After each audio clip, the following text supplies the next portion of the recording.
साथियों, भविष्य के बड़े लक्ष्य और बड़े संकल्प ये हमारे लिए बेहद जरूरी है, लेकिन साथ ही हमें वर्तमान की छोटी बड़ी प्राथमिकताओं को भी उतना ही महत्व देना होगा।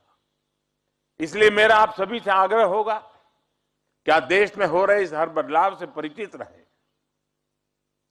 देश में जो नए नए अभियान चलाए जा रहे हैं, आप उनमें भागीदारी करें। स्वच्छ भारत अभियान का उदाहरण हमारे सामने है। आप युवाओं को इसे अपने जीवन का मिशन बनाना चाहिए। आपके पास क्रिएटिविटी भी है और जोश भी है।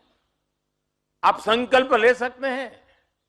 हम हमारे दोस्तों की एक टीम बनाकर अपने मोहल्ले को, अपने गांव, शहर, कस्बे को स्वच्छ बनाने के लिए निरंतर काम करते रहेंगे। जब आप स्वच्छता के लिए बाहर निकलेंगे तो बड़े लोगों पर उसका ज्यादा प्रभाव पड़ेगा।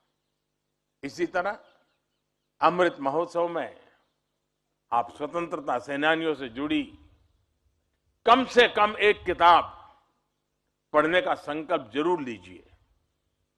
आप में से कई लोग कविता और कहानी लिखेंगे, ब्लॉगिंग करने जैसे कामों में भी इंटरेस्ट रखते होंगे। आजादी की लड़ाई और किसी स्वाधीनता सेनानी के जीवन पर ऐसा कोई क्रिएटिव काम करिए।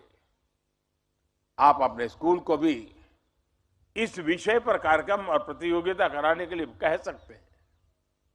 आप सबके जिलों में 75 अमृत सरोवर भी बनाए जा रहे हैं। आप अपने पड़ोस के अमृत सरोवर में अपने दोस्तों के साथ मिलकर बहुत योगदान दे सकते हैं। जैसे कि अमृत सरोवर के पास वृक्षारोपण कर सकते हैं, उसके रखरखाव के लिए लोगों को जागरूक करने के लिए कोई रैली निकाल सकते हैं। देश में चल रहे फिट इंडिया मूवमेंट के बारे में भी आपने जरूर सुना होगा। युवाओं के लिए तो बहुत आकर्षित करने वाला अभियान है।